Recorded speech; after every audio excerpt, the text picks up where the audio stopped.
Great. It is 11 o'clock, and we have many people streaming into this webcast right now. I see the numbers continuing to grow, so we're just going to give it about a minute more to give everyone a chance to log in. And I do see so many familiar names here. Hi, Alice. Hi, NK. Hey, Austin. Hey, Bob. Oh, Brian. It's always nice to see you at our webinars. I always go in alphabetical order, so I never get to like the bottom letter. So let's see who's down at the bottom. Oh, hey Gary. It's good to see you there. Tiffany, nice to see you. Tegan, Sokol, nice to see you at the webinar. We already have over 150 attendees and we had over 350 registered. So we're just going to give it about 30 more seconds. Um, we know that people usually keep streaming in until about well, throughout the meeting, but a large number stream in the first couple of minutes. So we want to give everyone an opportunity to experience the whole webinar. So we're going to start it at 11:02. And so thank you for your patience, everyone.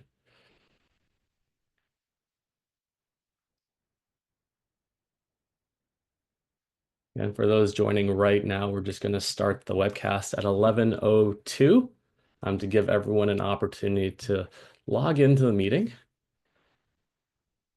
I'm seeing a great turnout right now, so I'm delighted to see everyone so excited to learn about EV charging because it is a big issue and topic in condo land. So we'll start the webcast in about 30 seconds or so once it hits 11:02. Okay, it's 11:02. So welcome everyone to our webinar entitled Charging Ahead, Future-Proofing Your Condo with EV Charging. And as always, we know that property managers are really busy, especially on a day like today where wind is just blowing everything around. So we're just so honored to have everyone take an hour out of your day to join us. And as most of you may know, Condo Nexus is an online proxy voting and virtual AGM provider. Though, as mentioned in previous CPE webinars, an important part of our company's mission is to help managers be productive at work and to help managers look brilliant before their owners and their boards. So that's why we hold these CPE webinars. So again, it is a CPE webinar. So every general license in attendance today is eligible for 1.0 CPE credits. We'll be sending out a certificate of completion in the hours after this webinar. So look out for that. And you'll need to register the CPE credit on the CMRAO website. And I know this is the 11th hour, but if anyone would like to tell any peers about this webinar, they're certainly welcome to send the registration link over to their peers and they'll get amazing information, education, and 1.0 CPE credit if they join this webinar also. So I've just shared the link in the chat for everyone right there. So the reason why we want to hold a webinar on EV charging is because, well, as everyone knows, EV charging is a really, really popular topic in our virtual AGMs and in condo land. And as always, we want to hold this webinar to prepare managers for what to think about when it comes to EV charging and to also help managers just be ready to answer any questions that your board or your owners may ask you about EV charging. And as many here may know, we held a webinar on EV charging last year that was extremely well attended.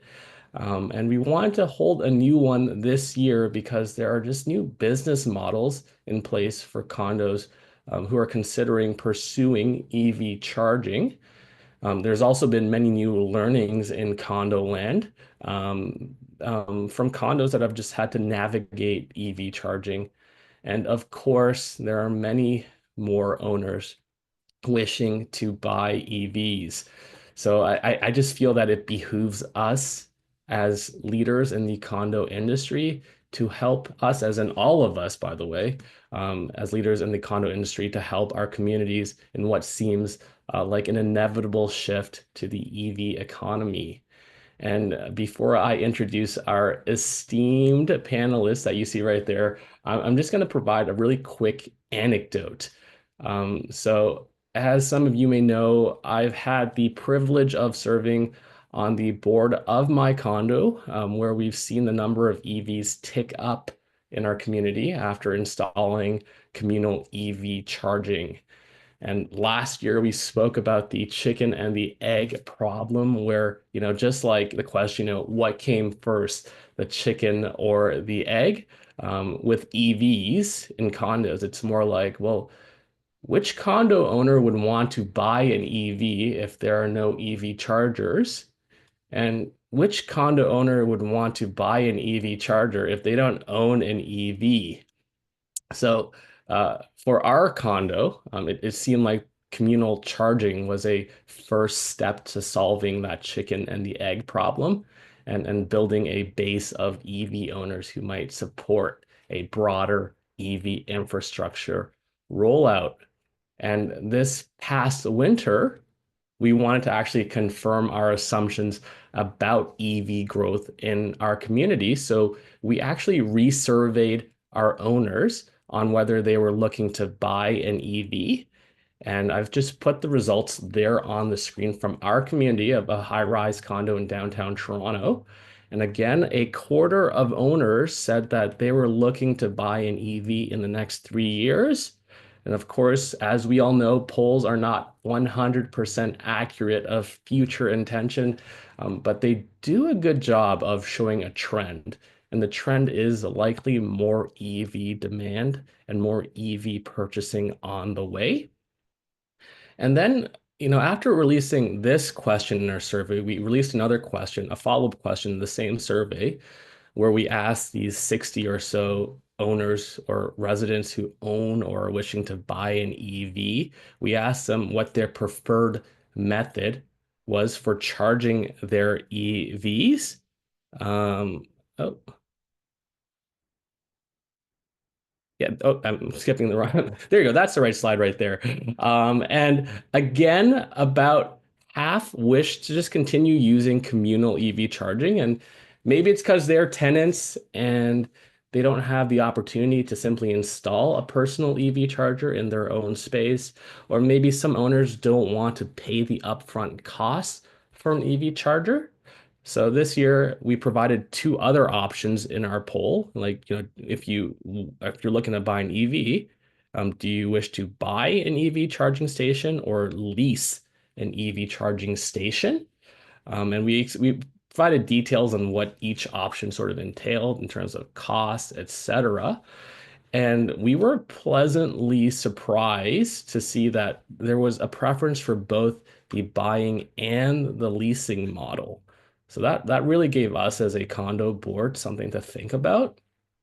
And given the diversity in preferences amongst EV owners, that's why we wanted to hold this webinar. So in this webinar, we will speak to some of the great learnings about EV charging in condos over the past year or so. You'll get a lawyer's perspective, you'll get a manager's perspective, and you'll also get the perspective of an expert in the new leasing model for EV chargers. So with that, and Brad, I see your hand is raised. Do you want to say something? Sorry, I didn't want to interrupt you. We're getting some comments in the chat. We can't see your slides, Anthony.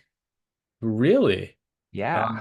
That is interesting. So if you are on an iPhone or your smartphone, you might have to swipe left or right.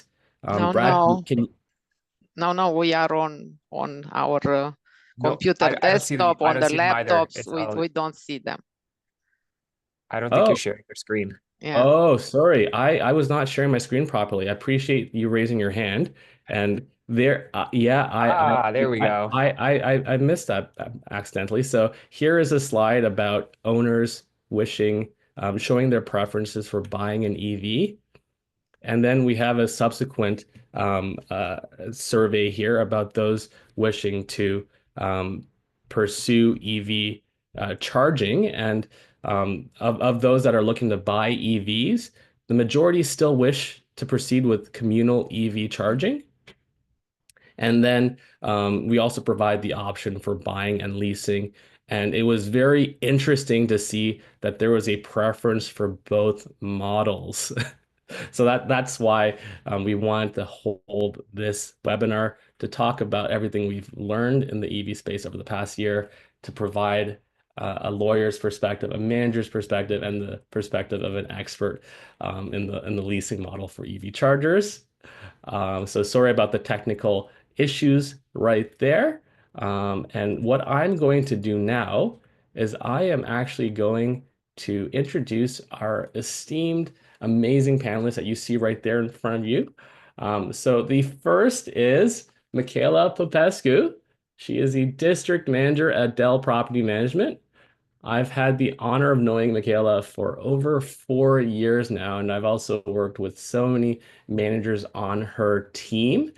She is one of the most passionate managers I've ever met, and her team speaks about her passion, and they speak about how she's always there to support them and the communities that she serves. So truly a national treasure, and we are honored to have Michaela here. The second panelist we have there is Connor Stewart, president of Charge Guys. Connor and I actually had the honor of coincidentally exhibiting across from each other at the condo conference. And I can vouch that his booth was it was regularly busy with managers curious about his company's innovative EV charging model, which is in partnership with Enbridge. And I feel like I've had more time to speak with him after the conference than during the conference, given how busy his booth was, and I guess our booth was as well. And we're honored to have Connor here to share his perspective. And last but certainly not least, we have Brad Chaplick. He is a partner at LDDC Lawyers. We've seen him regularly as chairperson in our virtual AGMs, and he's also been a panelist in so many seminars and webinars in Condoland, providing invaluable insights to the condominium community. And with that, I'll hand it over to you, Brad, who we're all fortunate to have chairing today's webinar. Thank you very much, Anthony, and nice to be on the panel with Michaela and Connor. And so my presentation, we're going to start with just a regulatory overview, just so we all know what we're talking about when we are talking about electric vehicle charging in condos. So if we can get the slides up on the screen, right up. We'll just get right into it here. Okay. All right. So, all right, let's go to regulatory overview, which is the next slide. Okay. So 2018 condominium regulations are passed. This is under the Kathleen Wynne Ontario Liberal government. And the idea is to make things easier for people to get electric vehicle charging in multi-dwelling buildings, specifically condominium buildings. And the EV regulations replace Section 98 and Section 97 of the Condominium Act. And why do they have to do that? They have to replace Section 98 because Section 98 which was what people were using before May 1st, 2018, was totally discretionary at the board level. Board members could just say no, and then owners would have no recourse and no way to charge their vehicles. And Section 97, when we're talking about changes made by unit owners, changes made by the condominium corporation, it made it very difficult for condos that wanted to put in communal charging systems, because if the cost was over 10% of the budget, it required a substantial change vote, 2/3 approval by owners. That's not good. So we change it. So if we go to the next slide, first talking about changes made by a condominium corporation. So this is usually when we're talking about communal charging. So there's just sorry for the sort of blob of information here, but under the old Section 97, which is still Section 97 of the Condominium Act, if you're over 1%, it's a 30-day, 1% of the budget, it's a 30-day notice to owners. They can request a vote. If you're over 10%, which is the bottom left-hand side there, over 10% is a substantial change, 2/3 vote. What does that change to under the new EV regulations? Now, if you are less than 10%, so not it's a 60-day notice, but there is no opportunity for a vote. And if you're over 10% of the budget, it's a 60-day notice and then a simple majority vote. So what used to be a substantial change vote is now the equivalent of the 1% notice and opportunity for a simple majority. And what used to be no requirement for notice, so under 1%, now under 10%, you just give notice, but there's no opportunity for a vote. Much, much easier for condominium corporations to install communal charging. Basically, just a notice requirement for most condominiums, assuming that the cost of the communal charging is under 10% of their budget. So the takeaway from this slide is if you are planning on doing communal charging, keep in mind that you probably have to give a 60-day notice to your owners. And if it's going to be more than 10%, it's a 60-day notice with the possibility of a vote. Most people forget about that, but it is there, and it is important that you keep it in mind. Okay. People are asking about whether you can do it out of the reserve fund. This question comes up in every EV seminar. We'll get there. It's a good question. Okay, let's talk now quickly about the process for unit owners to request charging stations in their own units. So it's a multi-step process. I'm going to take you through it in broad strokes. Step one, unit owner is going to submit a written application. The first thing you're going to do, so the step two for the condominium corporation, is you're going to look at the application and you're going to see, is it complete or is it missing items? And you're going to do this as soon as reasonably possible. That's the actual language from the regulations. What does as soon as reasonably possible mean? Because that language appears in the regulations a couple times. I would suggest that it does not mean instantly, but it should mean within 1 week and preferably sooner. So check for completeness when you get the application from the owner, and then you're going to do step three, which is to assess the application. So that's the next slide. Assessing the application within 60 days of receipt, and then you are going to respond also within that 60-day period. That's step number 4. And you're going to respond by either approving the application without changes, approving it but requiring changes to the location or method of installation, or rejecting the application. And we'll talk later on about what are the circumstances in which you can reject or request changes to an application. If you don't respond within that 60-day period of an owner submitting a complete application, you are deemed to have accepted it. This happens a lot. Condos don't track that 60-day period. The owner has submitted the application. The owner knows the rules. They wait until day 61 and say, thank you for approving my application. Not what you want if you're the condo manager and the board. You want to be able to look at these things and make an informed decision. Okay, next slide. After the application has been accepted, you're going to prepare a written agreement. You're going to do that within 90 days. And the written agreement is going to have certain things that must be in the agreement. You're going to describe the manner of the installation, allocate the cost. You're going to talk about who's responsible for operation, maintenance, repair, insurance, installation, and the cost of all those things. You're going to say who's going to be responsible for the cost of preparing the actual written agreement and registering it on title to the owner's unit. And what happens when the owner no longer needs an EV charging station? How does the equipment come out? All of those things must be in the text of the agreement. Let's go to the next slide. Once you've finished drafting the agreement, everyone's going to sign it. You're going to register it on title to the owner's unit, just the same way you register a Section 98 agreement. And then once all of that is done, you can finally proceed with the installation of the electric vehicle charging system in the owner's parking space and all of the infrastructure that connects there too. What happens if an owner breaches the agreement? Same as if you breach a Section 98 agreement, the cost of the breach can be added to the common expenses attributable to the owner's unit. So chargeback, that's the verbiage in the legislation. And now let's get into whether a condominium corporation, or under what circumstances can a condominium corporation reject a unit owner's application. It's pretty strict.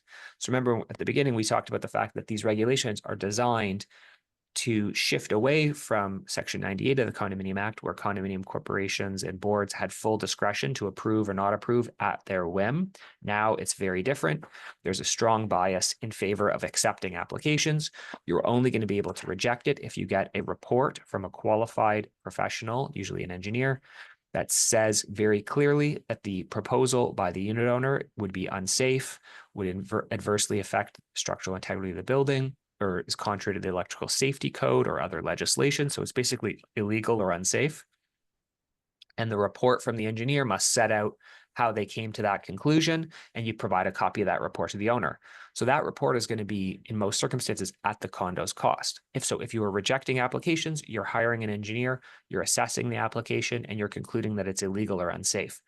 So that's going to be pretty rare. Most unit owners are coming to you with an application that they've had prepared themselves by a qualified professional, or we'll get into it, a pre-approved specification that's approved by the condo, and why that's important. Okay, so that's about rejecting the application.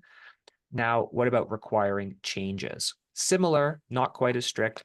So if the proposal by the unit owner is going to interfere with other residents' use and enjoyment of the property, or if there's some clause in the governing documents that requires it to be done in a particular way, then, and the owner wants to do it differently, then you can request a change to the method or manner or location of the installation. You have to explain how you reach that conclusion and provide them with an alternative plan or specification that the condominium corporation does approve of. And the change that you are asking them to make must not add an unreasonable additional cost to the installation.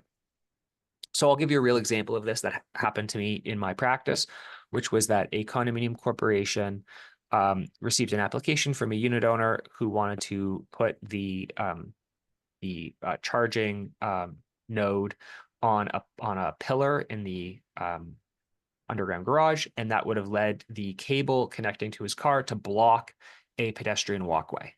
And so the condominium corporation said, no, you can't put it there. You have to put it in a different location within your parking unit so that when you pull the cable across and link it to your vehicle, you're not blocking the walkway that people use to get in and out of the garage. Simple, common sense example. So they made the request for a change. The guy had to amend his plans and put it in a different location.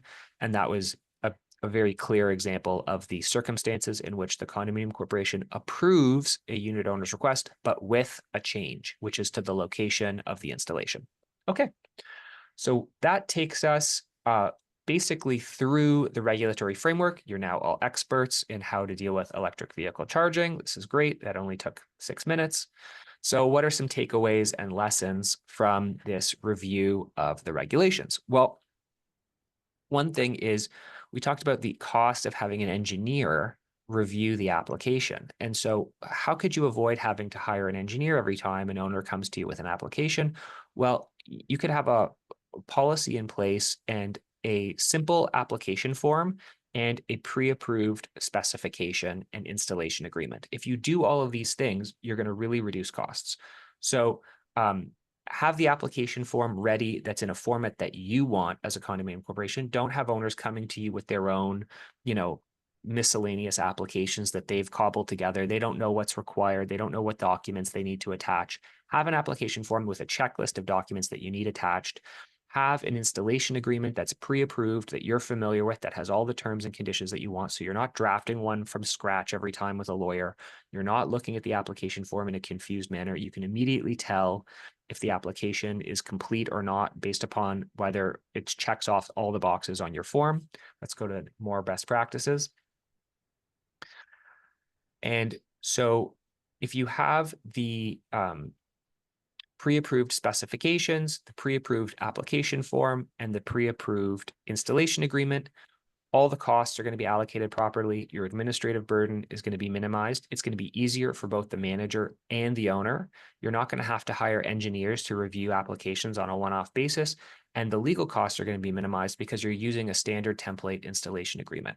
So the idea here is take the time, set up the policy, be proactive, use templates, be efficient, and don't be reactive. If you're being reactive and you're waiting for the unit owners to come to you with one-off applications, then you're going to get the hodgepodge of cables all through your garage. Things aren't going to match, and there's not going to be any central planning. So you might run into capacity issues. And I'll turn it over to some of our other panelists to discuss the practicalities of these projects and the things that you need to consider as a board or manager when you are thinking about future proofing your garage for electric vehicle charging.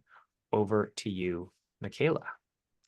Thank you very much, Brad, and thank you for your presentation. That is very, very insightful. I'm going to talk about a manager's perspective on this topic. So if you could put the slides. Okay, thank you, Anthony. So you need to design a plan with the board. You need to know what is your board's vision about that. Because EV charging stations could be installed in an owner parking space by individual owners upon getting approval from the board, and that solution could be used as a short-term solution.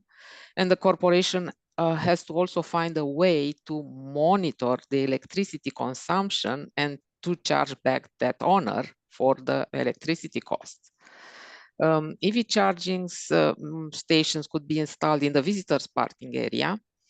That installation should be in addition to and not in place of owner installation in their parking space, in their own parking space. If you go that way, as a first step, notice to owners is required, declaration should be checked. Also, I mean, what my point with that is, as Brad mentioned, you cannot say no to an owner application if they want to install a charging device in their own parking spot because you already have that facility in the visitors parking area. Bottom line, that's it. And then you could be proactive and install it in several parking spaces via a project approved by the board and implemented by the corporation. Next slide, please. Conduct a survey. You need to do that and conduct a survey among residents and review the results to understand the current as well as the near future, as well as distant future interest. Anthony already touched base on that a little bit. Next slide, please. Engage an electrical engineering consultant to do a proper electrical capacity assessment, comparing the power capacity of the building versus the peak loads. So nobody wants to have breaker strip and potentially having vital building equipment offline. The engineer will visit the site, install electrical device in the main electrical room, review the electrical infrastructure by carefully reviewing the electrical drawings, review and analyze the corporation's hydro bills, and calculate the total available spare power. Based on that electrical capacity assessment, the engineer will be able to calculate the total number of EV chargers that the building could safely accommodate. What if there is not enough power to accommodate EV chargers? Well, that's a little bit more complicated. You and your electrical engineer need to reach out to the electricity provider in your area, like Toronto Hydro or Alectra, and you need to start a conversation regarding how much extra power is available in the area where the building is located, how much extra power is available on that particular street. It is very unlikely that Toronto Hydro will be able to provide you with extra power on the main existing building line. And it may be that they need to bring another line to the building to provide you with increased capacity.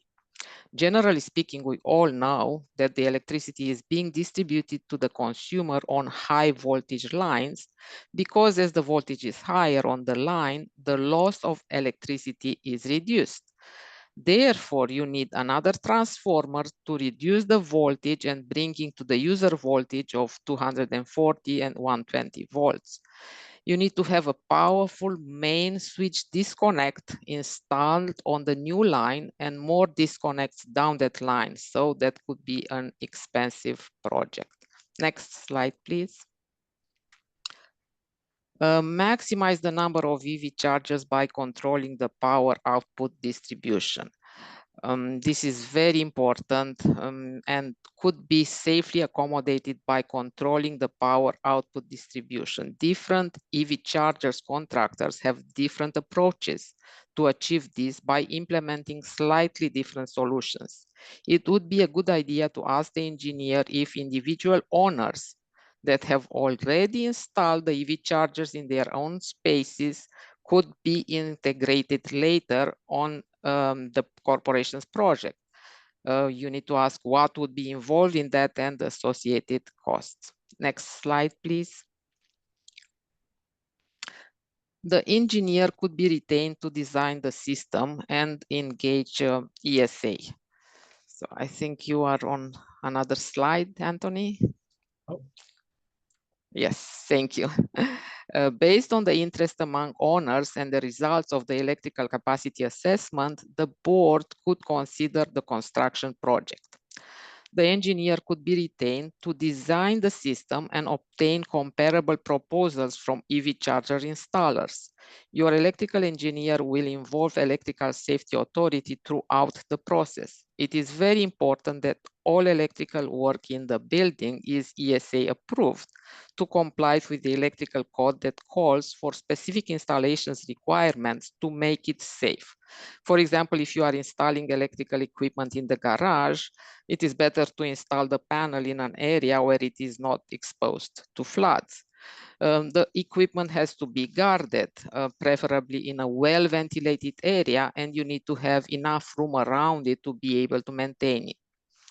The property manager, the board, and the engineer should interview the EV contractors to be able to evaluate each option and to determine which solution is the best for that particular corporation. Buildings are so different.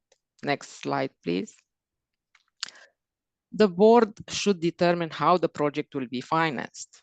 Based on the estimated cost and based on the financial situation of the corporation, the board should determine how to finance that project. Is the infrastructure going to be financed by the corporation with the individual charging stations being financed by each owner?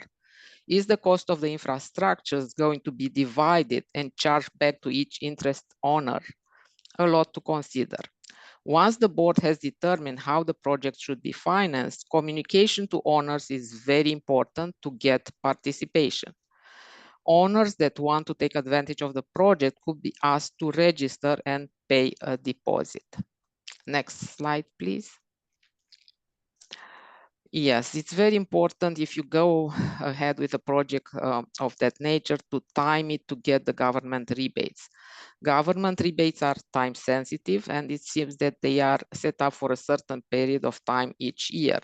Every condominium corporation should be timing this project to get the government rebates, and the electrical engineer or the contractor should take care of that aspect on behalf of the condominium corporation. If the long-term strategy involves adding transformers, sub-panels, and other electrical equipment to expand the existing system, the board might consider installing it as part of a larger project to try and benefit from government rebates. Next slide, please. Legal advice should be obtained, and you should get that advice in developing a board policy regarding the EV charger installation and to draft an application form that the owners could use, to draft and register all agreements to individual unit titles, as Brad has just kindly explained, to guide the board regarding the required notices to be sent to all the owners, and to provide a legal opinion on any proposed agreement between the corporation and the contractor installing the system, as well as between each owner and the contractor. Next slide, please. Establish who will be measuring and allocating the electricity consumption. This is very important, and the best practice is to have a third-party company doing that. Next slide, please. So the board and the property manager should ask pertinent questions before the board making any decision.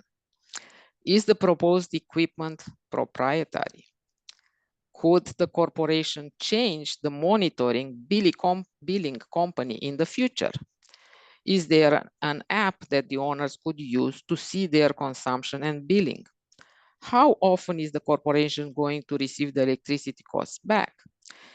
Is there an access control on the system that ensures that only eligible owners can charge? Is the system capable, scalable, so that more owners that choose to have an EV charger in their parking spot could be added to the same system in the future? Is the system compliant with open charge point protocol solutions so that the board is not locked to a system that cannot change down the road? The board and property managers should get the answers to all those questions and many other questions. Next slide, please. The main focus should be finding a turnkey solution. A solution without a software may require alternate payment reconciliation that could be cumbersome. There are some companies on the market that are offering to install the infrastructure at no upfront cost for the corporation. And that could be a viable solution, especially for some corporations that might be facing some financial difficulties and not only. This is usually a solution similar with having a rental hot water tank installed in your house. Some corporations and some owners might prefer the maintenance-free solution and having a third-party equipment installed on the premises.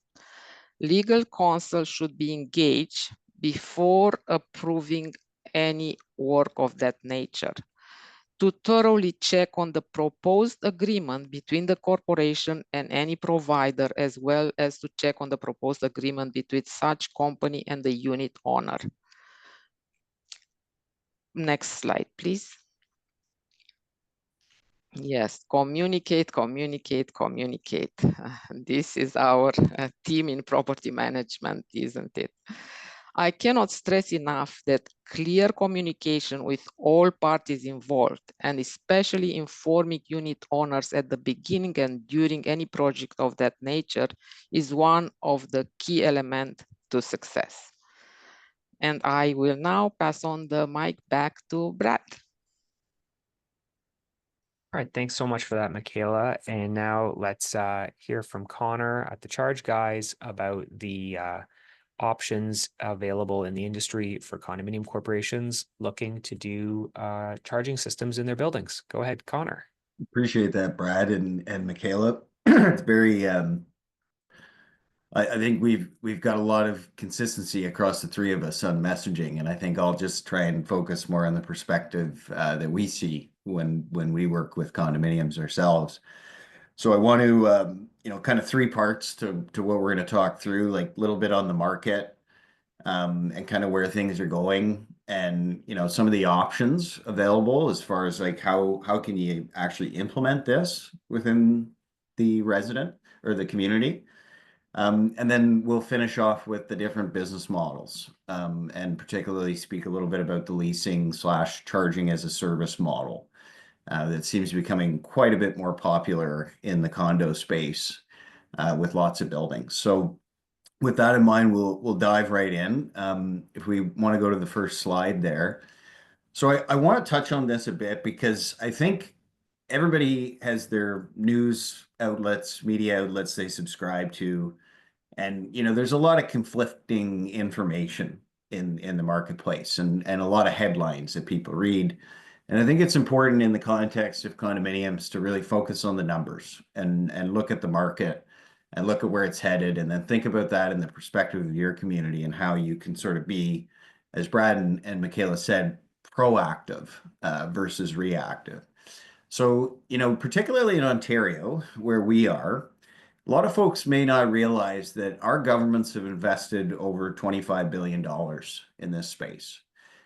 This is a fundamentally massive investment that we haven't seen in decades from government, right? Because we're really getting behind this industry. There's a vision behind mining resources in the north, processing them in the south in our region, and then shipping them down south of the border and other places in the world, right?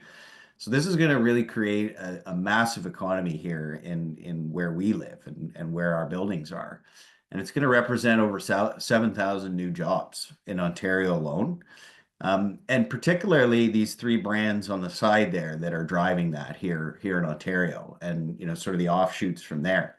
And I'm sure folks have seen things around the softening of the market or sales slowing, but in fact, it's actually a little bit different. Like I like to focus on the data versus the headlines, and we've actually seen EVs that are bucking the trend, and there's actually, just similar to Anthony's poll at his building, we've looked at the actual data across the board, and EVs have had their greatest quarter yet, growing 30% year over year. So what does that mean for us condos? Well, now in Canada, 13.5% of the cars that are getting sold at a dealership, like actual vehicles registered and being driven by folks, is 13.5%.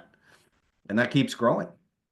And we're already seeing that developers are selling options or stations themselves in buildings for quite a premium.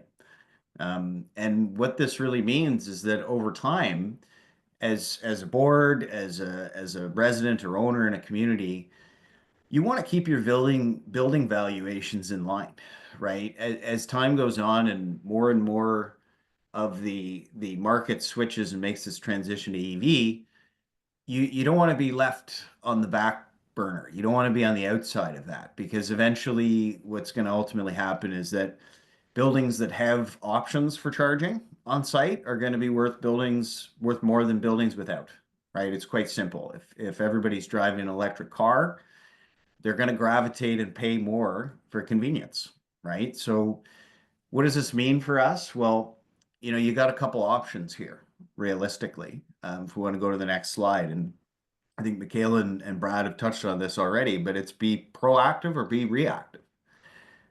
Those really are your choices, right? The legislation that's currently written in condominiums kind of creates these two paths for us, right? And being reactive, which I'll touch on later, is really not where you want to be for many technical reasons, as well as legal and just operational issues. But I'll stick to the EV side on that piece as well. So what does proactive look like? If we flip to the next slide, you may not have, one important thing to call out is that if you don't have, residents driving this process, you want to take some proactive steps, but you don't necessarily need to go through, all the motions here right out of the gate, right? Like, get yourself in a position to be ready. And some of the simple things you can do is what we've heard already on this call, and what Anthony shared in the beginning is just, start the conversation, start polling folks, right? Start understanding what your demand is going to look like in your building, because we've even seen ourselves, depending on regions that these buildings are in, the appetite can be a lot more or less, right? There's a lot of very building specific items that you want to address. Number one also is just get an electric capacity study done, right? It's not a ton of money. They're usually about $1,000, and it's a good starting point for you to start to inform, okay, how can we manage this problem? And get some proposals and start working through and select providers if you're ready for that. And can't stress enough, even from our side, being more the implementation side, once you get to this stage with a vendor, it's important to have that policy in place, because it just makes things a lot smoother, both for the implementation with the contractor. Any of these technical items and things like that are kind of all dealt with up front, and it provides a much smoother and better experience for everyone in the community as well. So, be proactive with these things. It's, being reactive ultimately puts you in a position where, you're going to be under the gun to make some decisions, and it's going to ultimately create some technical issues down the road, whereby, like, you may not be able to service as many people in the building, right? Because you're going to be taking away power for one charger that on a smart system could potentially charge or service 6 or 7 people in the building, right? So you want to make sure you take these considerations into play and really be ready for when this happens. If you want to go to the next slide. So I'll dive in here a little bit more on the options and different types of things. And for most folks on the call, this might be somewhat old information, so I'll go through it quickly. For those of you that, it's new, it's relevant, but there's 3 types of chargers: level 1, 2, and 3.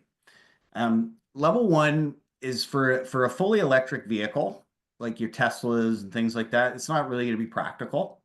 So it's not something that you're going to see probably a lot of in condominiums. And it's probably not something you want to be looking at on a broad scale to be outfitting every single stall with, or building infrastructure to suit, because it's just ultimately not going to be good enough to manage your daily driving needs. Going down to level 3 there at the bottom, these are these big refrigerator style things that if you've been to an en route recently, you'll see them there now. And these are meant to be your quick fill up.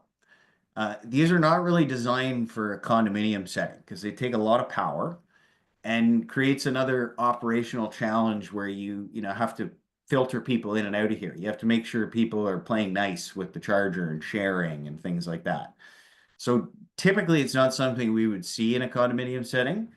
The asterisks I would give there, though, is that if you're managing, one of these multi-use sites with a very heavy retail component, or potentially a corporation that is a, more of a retail commercial condominium corporation, a level 3 can be a great draw for the retail organizations, right? So if that's you in the audience, that's the scenario where that might make sense, right? Because you want to actually boost the businesses that currently are in the community, and things like that. But for resident use and people that just your everyday run-of-the-mill sort of condominium that's solely private property, you're going to be looking at level 2s, because level 2s are really what's designed for your home or at workplace charging option. It's going to take you 6 to 8 hours, so overnight you're going to charge up. And it's that right balance to be able to scale and service as many folks in your building with the capacity you have. Moving to the next slide. So there's really 3 types of applications that I think have been kind of touched on. I'll dive a little bit deeper here on these, and then where they would relate to in the context of the type of building.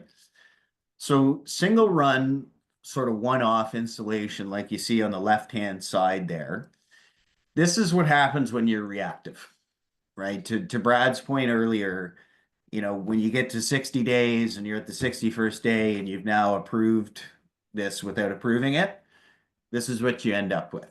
The challenges with this is that you're creating a precedent within the building, right? Because you've now got owners that can point and say, this is something I want it like that. And, you're, as I mentioned earlier, you're limiting your capacity that you can use. And, if you kind of put this out on scale and you say you have 30, 40 of these things in your underground, you start to have a bit of a spider's web going on the ceiling. And, there's lots of things in the ceiling. You could be impacting sprinklers. You could be impacting gas lines that need to be serviced. All these little factors. So you really do not want to go this route. The other aspect with this is that billing can be quite difficult, because you can be forced to be looking at check meters and things like that, which are technically not even really legal for condominiums to be doing, charging people back for electricity because they're not a regulated utility. So the single run is really not what you want to be doing in any sort of multi-res, high-rise, low-rise type building. I'll talk about it on the next slide. There is a home for something like this, but it's really not something you want to do at scale. And then going to the other 2 scenarios here, you've got your communal. Communals can be a great solution. From a building valuation perspective or being proactive, a lot of buildings want to put just a couple in the communal to test the market and test the waters a little bit and start to understand, what is our demand here? What do we need to actually start planning for? So this can be a great step. The challenges with this over time is that every building, particularly in the GTA, has a bit of a real estate challenge, right? There's not infinite number of visitor parking spaces that we can kind of keep expanding these systems on. So we've often found that a lot of buildings where we've started here, they end up quickly transitioning over to a private setup because there's a challenge with the ability to service more residents with a finite amount of parking spaces that also kind of become difficult to segment for owner use as well from a legal perspective, because you do have obligations on visitor parking and things like that in a building that you have to consider, right? So, you know, going over to the right-hand side with the private infrastructure, this is what we're seeing as you know, kind of the gold standard for most residents in a building, right? You get your own parking spot or a charger in your own parking spot. Companies, vendors will customize and design a solution where, you know, if you've got multi-level parking, you can kind of create a channel up and down the parking lot so that you can branch into each private parking space. And this will ultimately allow you to kind of scale in a very standardized fashion, where, you know, if you're setting up your policy nicely and you're kind of creating your rules of your road and how things are going to work in here, you can kind of simply bolt on to these as there's demand within your building. As people are buying EVs, they're coming home, they can pop into these infrastructure points that are installed in the underground, and then they can get a charging station right in their parking spot. So these are kind of the three, call it, applications that we would see. And I think the underlying message here is, you know, try and keep yourself to the right of these, the communal and the EVCS infrastructure being private, because the single run over time is just going to create a lot of challenges. Want to go to the next slide. And just really quickly, the only thing I want to touch on here is that single run resident infrastructure.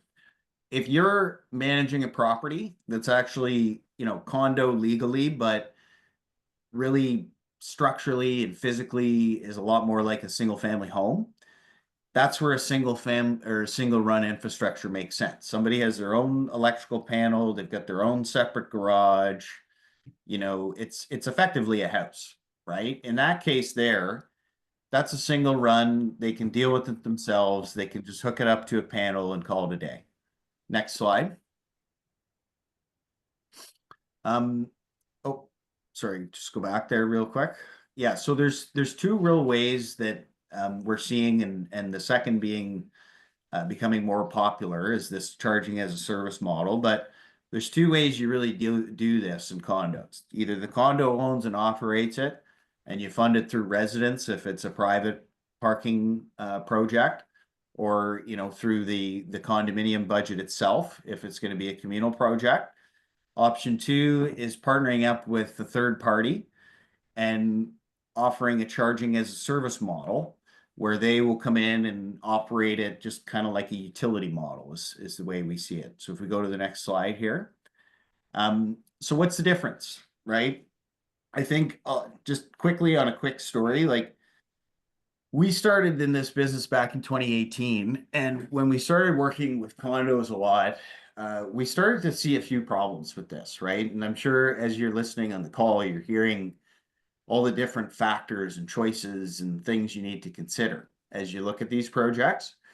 And it just kind of became apparent with us that there's three material issues with this type of equipment in a condo. There's scale and adoption. There isn't enough folks to justify a lot of this at a greater scale. There's capacity constraints, which we've touched on, which are challenging to deal with and require significant capital upgrades and things of that nature. And then there's cost, right? It's particularly when you don't have scale, it's very difficult to come up with cost, right? And money to solve these things. And this all just equates to a lot of risk for a condominium, right? Like, what do we do? How do we know when this is going to happen? So, you know, this is kind of a quick comparison here because, you know, some buildings, it may make a ton of sense to do a condo owned and operated building. You have to kind of make that decision for yourself. and go through the motions like you heard today, speak with your residents, engage the community to decide which of these is going to make more sense for you. But when you're looking at a condo owned model, you've got a pretty significant investment up front, depending on your building. You're going to have upfront costs for a charger that are going to be, from what we've seen with 100 buildings we've done, anywhere between 5 and 10 grand a spot when it's all said and done. And you're still going to have monthly costs, because the reality is in our world, nobody does anything for free. And you're going to have a software or billing partner of some kind that's going to be charging fees to that end user. And there's a bit of a limitation unless you're going to be sort of funding this through the corporation, which is an option potentially, but we've seen boards do that, say we'll pay for the infrastructure and then the owners just pay their fees from there.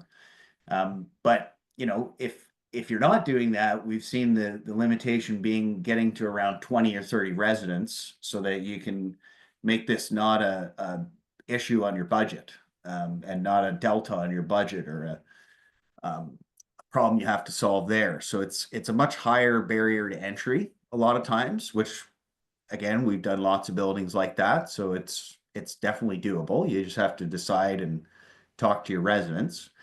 You're going to have warranty on things. You're going to have legal costs, and you're going to have the requirement to register things with the condominium and all that kind of stuff. And you're going to have variable costs for residents, because it's not going to be, it's not really rocket science. It's just going to be dependent on how far you park from this power source that you're connecting to, right? Which is tough for a lot of folks, because unfortunately they didn't get to pick where their parking spot was when they were, buying into the building. And unfortunately, they may just get the short end of the stick and have to pay a lot more than somebody who's very close, right? So there's a variability component to it. Versus on the third party owned, you have pros and cons to each, but you have a partner that's willing to kind of upfront these investments and all the upfront costs, and create, still a monthly fee, but something that is then fixed for everybody, and kind of takes away all the need or requirement for management to be dealing with warranties and legal costs and things like that, right? As well for the owners. So it can be a great option for a lot of buildings where these are concerns, right? It's going to create some accessibility for a lot of buildings in a lot of cases. And it's going to kind of simplify things. The analogy I would use is like with internet services in a building, where Bell, Rogers, or any of these firms will upfront the cost for the infrastructure, and then they will contract separately with each of the residents on their own basis for the monthly service. So it kind of separates the two and makes it a bit simpler, and kind of hedges risk for the condominium corporation at the same time. Go to the next slide. And that's more on the financial side. And then on the administrative side, it depends which provider you'd be looking at. Like with our model that we partnered with Enbridge on, they've built it in where it just automatically scales over time. So like there's no need to keep deciding on these things. It just kind of keeps getting built. So there's options like that, versus when you own it yourself, you're kind of doing this each time, trying to find your 20 residents and, kind of doing these in chunks over time. Administratively, it's the difference between the building taking care of the administration. You're going to have softwares on the condo owned side that'll help you make it streamlined, make it simple, but it's still going to be administrative piece you're going to have to deal with, versus the third party on the other model will deal with that. Funded and operated by the building versus just being done through a third party, and then service and maintenance as well, and billing management. So really, I think the key message here is engage your stakeholders. I can tell you from my own personal experience driving an EV, having talked to thousands of customers of ours that have bought chargers and newly bought EVs, like it's something you're going to engage with in the building, right? It's not a light bulb or a booster pump that nobody sees or interacts with, right? It's something that is going to ultimately take this person around their daily lives, like to and from work, to see their friends, their family. And it's going to be something they interact with. So make sure you're engaging your community and engaging your board to help understand what's going to make the most sense for your community and help make sure it's going to be an optimal experience for your residents, because this is ultimately a big selling feature to the building. And you want to make sure your building's attractive. You've got a really good, unique selling proposition. So taking these things into consideration and really engaging the community is extremely important when you do these things and you're selecting these business models. So I'll turn it back to Bradley at this point, and we can go from there. I might have ran a little bit over. I apologize. No, that's all right, Connor. You had a big chunk there of comparisons and market data, which I think is really helpful. So we're hitting on 12 noon.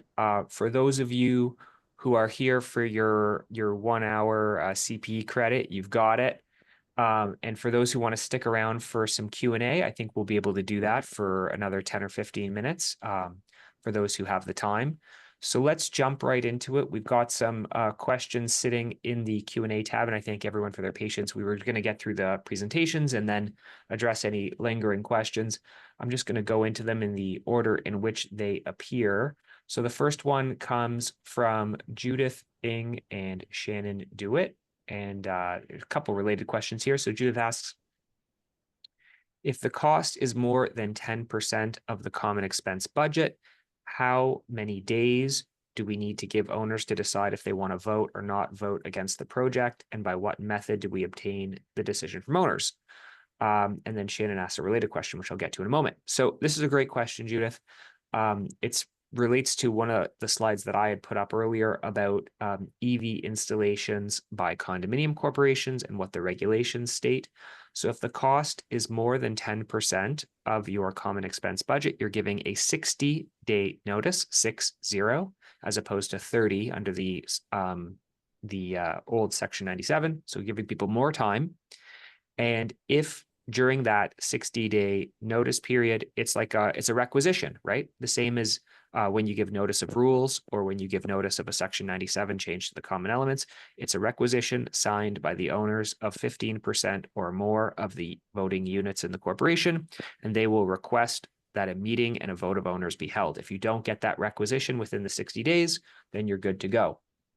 Shannon asks, what do we do if our board refuses to install an electric vehicle charging system in the underground as they feel it is not safe? They will not consider it at all. Oh no, Shannon. That is not good. Your board is offside. I'm afraid, I'm sorry to say. They are going to, your job, Shannon, what do? Your job is to tell them what the reality of the situation is. That's your job, Shannon. I mean, you can't control board decisions, but if you're the manager, you put it in writing, you explain, you tell them to get legal advice. And, folks like me, we've got broad shoulders. We can deliver the bad news to your board and let them know that they're going to have to turn their mind to this in a serious manner. Michaela, did you want to add anything to that response? Yes, absolutely. You mentioned it great. We cannot go that way, and for sure, as managers, you don't want to be the bearer of bad news going against the board decision. So that's when you should reach out to your lawyer to provide a legal opinion. Yeah, this is a common problem in my life where I'll get an email from a manager who I know really well, and they'll ask me some question saying something like, oh, can we use the reserve fund to pay for, this project? And it's obviously not a reserve fund expense, not talking about EVs. We'll get to that question next. But manager will ask me this question that I know they know the answer to. And I'll pick up the phone before I write back the email and I'll say, are you writing to me because you already know the answer and you told the condo board and they didn't believe you, and now you just want me to give the same answer that you already gave them? or just it's bad news and you want it to come from me and not from you. And they're like, yep. And I'm like, okay, thank you. We try to recognize those messages when we get them from our clients so that we're not misunderstanding or sniping back at the manager. Go, you know the answer to this. I know that they know. I'm answering it so that they can hand my email over to their board and say, see, I told you so. So that's what you got to do, Shannon. All right. Jessica Wong asks, do we choose a installing contractor in advance so the interested owner could contact the contractor? I think we talked a little bit about this. Yeah, that's the right idea, Jessica. I mean, your board wants to be proactive.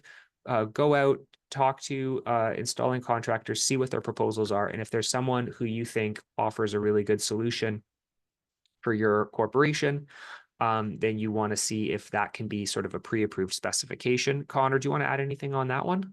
Yeah, I would agree. Like it's going to be a lot better if, as a board, you guys start that process versus, having residents kind of come and bring things to you, because you're going to get a mixed bag of things back from wherever they go from, and they may not consider all the factors that we've talked about today. So it's best to take that at a board level and then come back down through to your owners. All right. Ron Schreiber asks, does the potential of an electric vehicle fire represent a safety issue and a liability to the board? I can talk about whether there's a legal liability issue there. I mean, the Condominium Act requires you to consider electric vehicle charging and to approve them as long as they are compliant with the electrical safety code. So if you're meeting those requirements, and there is a subsequent fire or unexpected, a catastrophe like that, that's not the board's liability, in my opinion. If you're properly reviewing these things, and also I would say you have an obligation as a condominium corporation to maintain and repair your common element infrastructure. And if you've done that in a responsible manner, I don't think that that's an excess liability. Let's see if we can jump into some other questions, because we've got the number of questions that we haven't answered is getting larger, not smaller, as we start to answer them. Okay. Endrit asks, if an EV charging company conducts an assessment and determines that it's safe to install chargers for, say, 20 units, would it still be necessary to engage an independent electrical engineer to verify their findings? I'm not aware of any obligation that you would need to have an independent engineer verify their findings. So if I may on that, yeah, go ahead, Michaela. For sure, your electrical contractor will engage an electrical engineer to conduct that study to begin with. So I don't think that you need to get a peer review of their finding. Yeah, the obligation for an engineering report came up a little bit in my presentation when we talked about the circumstances under which a condominium corporation could reject an owner's application, which is if you planned to reject an owner's application, you would need to provide the owner with an engineering report supporting your reasons for rejecting. So that's the circumstance where the condo is obligated to get an independent engineering report. Okay, big question. Here it is, Gabriel. Can you take the cost out of the reserve? So just so everyone's on the same page, what is being asked here is when a condominium corporation decides to do a infrastructure upgrade or a communal charging installation. So it could be that you're doing an infrastructure upgrade that individual owners will then put into their units, parking units, or you're doing just a straight up communal charging station. The cost is going to come from where? Can it be a reserve fund expense? I know what my answer is. Does anyone else want to jump in on this one? Okay, just me then.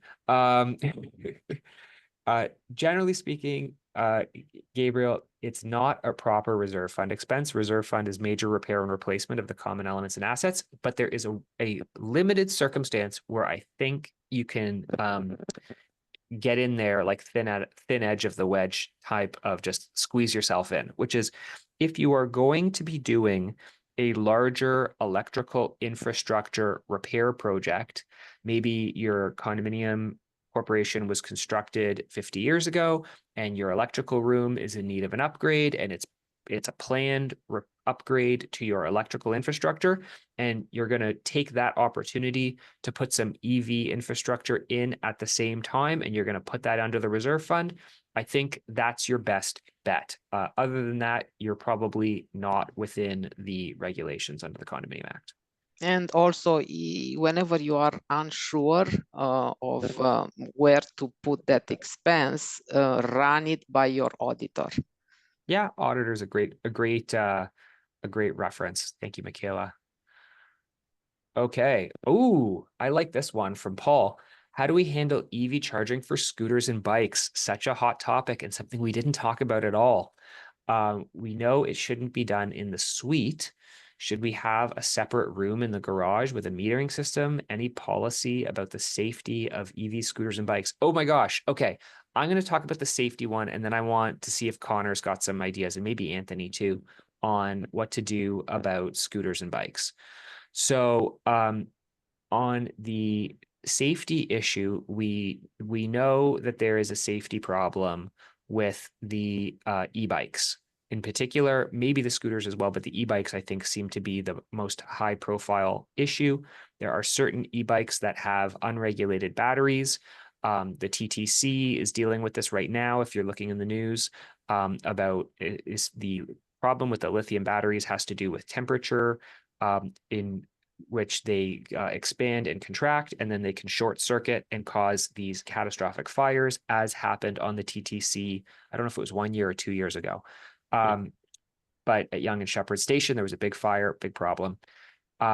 I have had condominium corporations come to me and ask if they can ban e-bikes with lithium-ion batteries because they're worried that they are not safe. I've done some of these rules for condos where we are putting very strict limits, if not entire bans, on e-bikes in condo buildings because there is no safe infrastructure available to store and charge them. But not all condos are of that view. Some people think that we should be more accommodating to micro mobility devices. What's out there, Connor, on the market for charging these types of micro mobility devices? Yeah, great question. So, I mean, we get this a lot as well. And, you know, if you take a step back, it's, as you said, Brad, it's the regulation of the products themselves. So like with e-bikes particularly, they're coming from all different places around the world, and there's not standardization like there is in passenger vehicles that we have in North America. So there's less safety standards and things that need to be adhered to in order to sell e-bikes.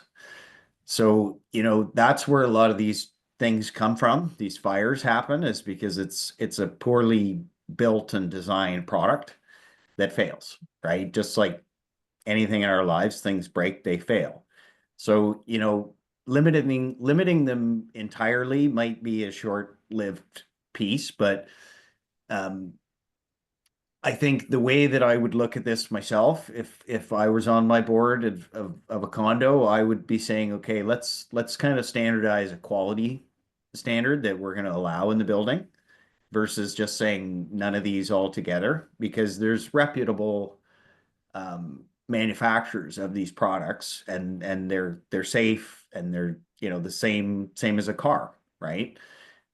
So look at it from that perspective. And then, you know, as far as charging and things like that, I think be a great idea if you've got the real estate to be able to kind of section off a room or an area that can be sort of your e-bike charging.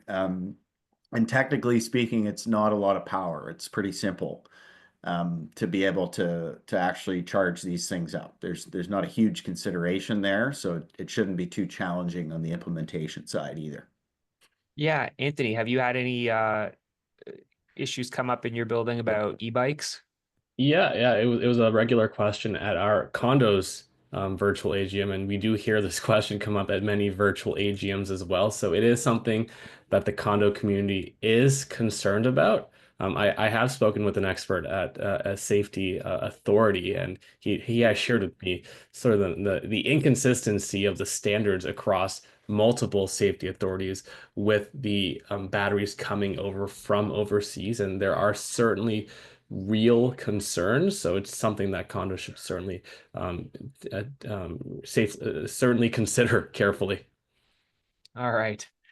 Let's see if we can find some questions in here. Okay.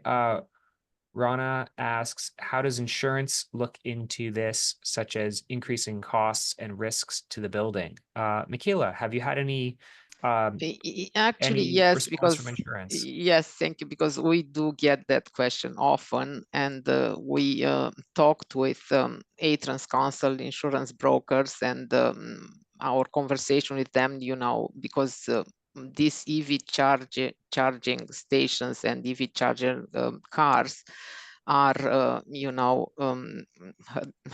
encouraged by our government.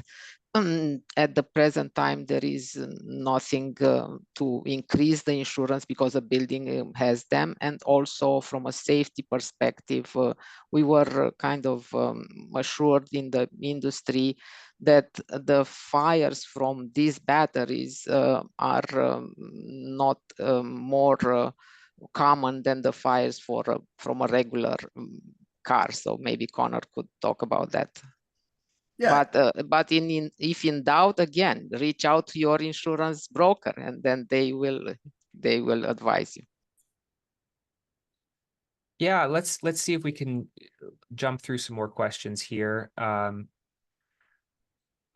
gonna skip down to one here about submetering and whether it's permitted. So Lorianne asks, did Connor say that submetering for hydro use is not permitted, or did I misunderstand? And then there's a reference there that saying that the condo can't meter directly. So Connor, do you want to clarify? I think you were referring to that you have to be licensed to do third-party utility billing for electricity. You want to?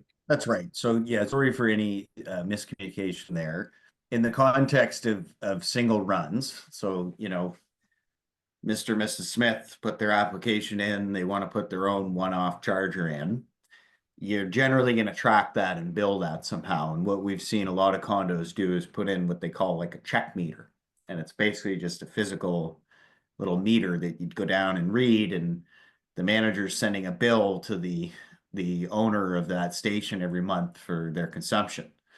When I say that's not allowed, that's what I'm referring to, because you're not actually a utility. You're not regulated by the OEB, so you're not able to actually bill people directly for electricity. That's technically illegal. So you need to be utilizing some other approved source. Could be a software, could be, you know, a whole host of different things depending on your application, but you need to be using something that's approved and a methodology that's approved, not just going down once a month, reading a check meter, and then charging back an owner. All right. So lots of business questions about charging as a service. So I'm gonna open up a few of them and then get you to give some rapid fire answers here, Connor. So Ron, in the charging as a service model, is the contract between Charge Guys and the condo corp or condo owner, or is it with the condo corp? So what is the legal relationship with Charge Guys with charging as a service? Yeah, great question. So like with our firm, and I'll kind of caveat this with depending on the provider, it could be different. And that's something you should drill down on if you're considering one of these types of charging as a service models. Speaking with our program with Enbridge, that's one of the reasons we decided to partner with them, because they've got the stability and the reliability that they're going to be around. And we've structured it so that, you know, there's two agreements. There's one with a corporation that kind of speaks to the arrangement of the infrastructure and things like that, which we call a site access agreement.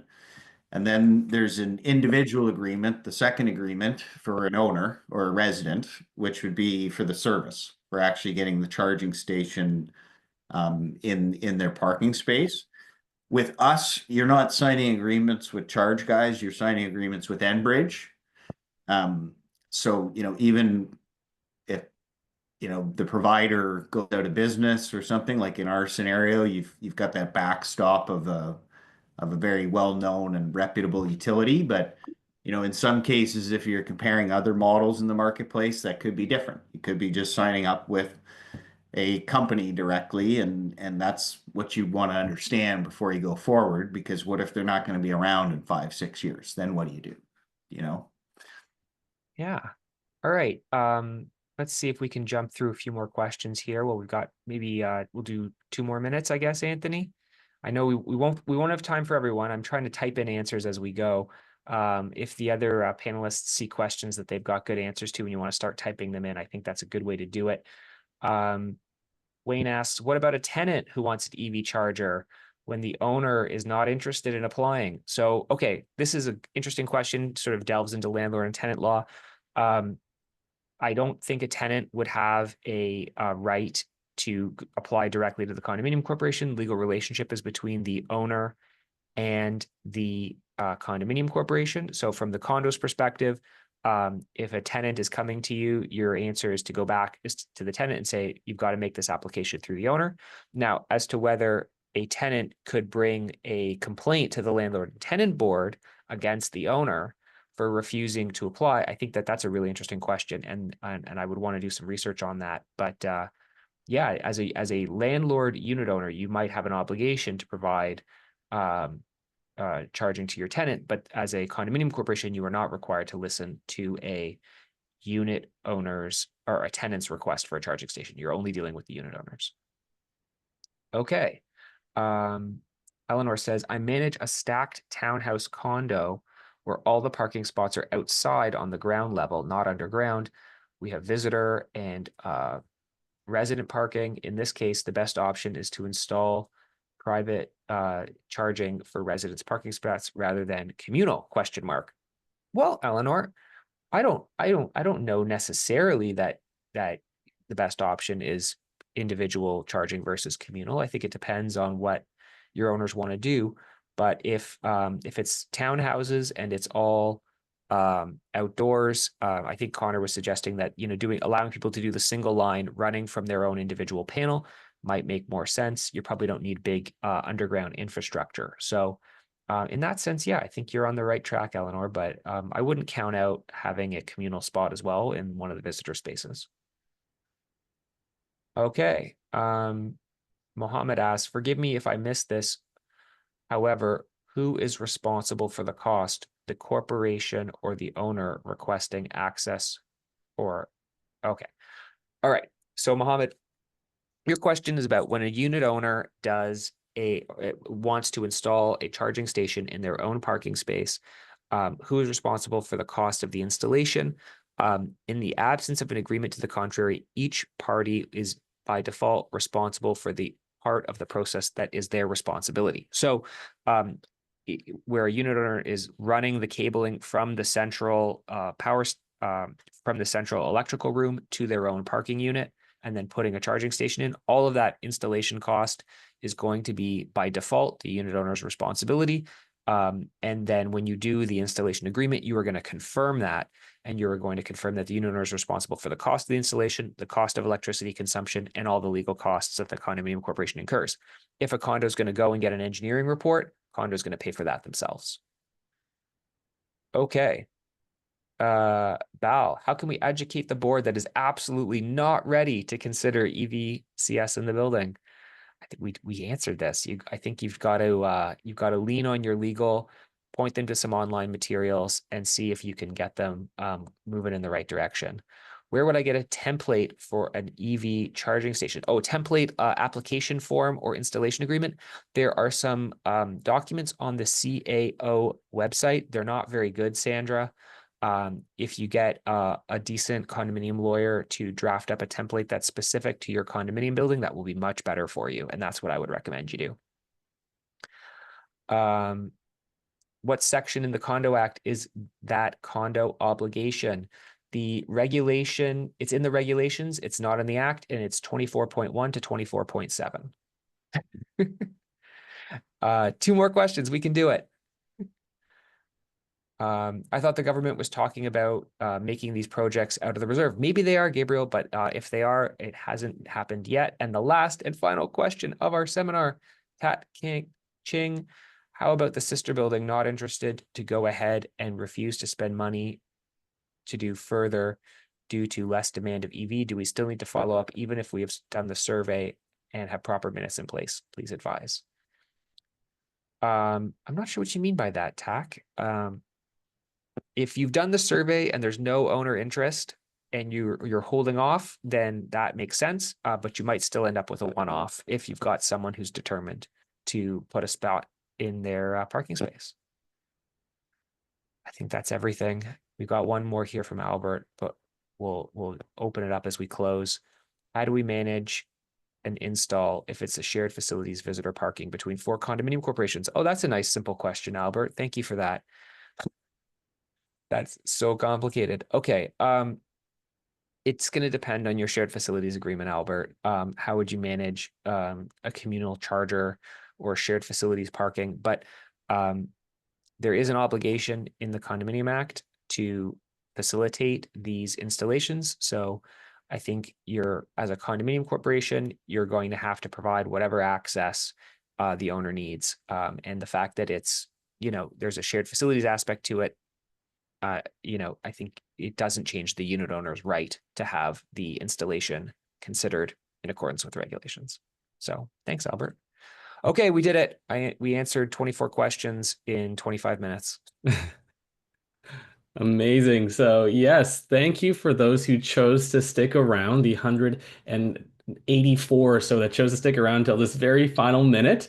We know you're all very busy. There are over 250 property managers that joined us this morning, or I should say this afternoon, for this amazing informative webcast. I hope it was helpful for everyone. And I definitely want to give a very heartfelt thanks to our amazing panel. Michaela Popescu, District Manager from Dell Property Management. Your insights were so important.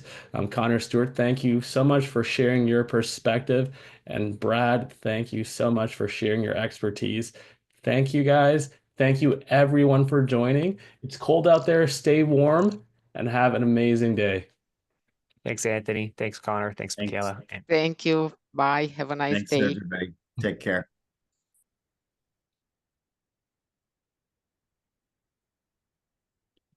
How do I get out of here?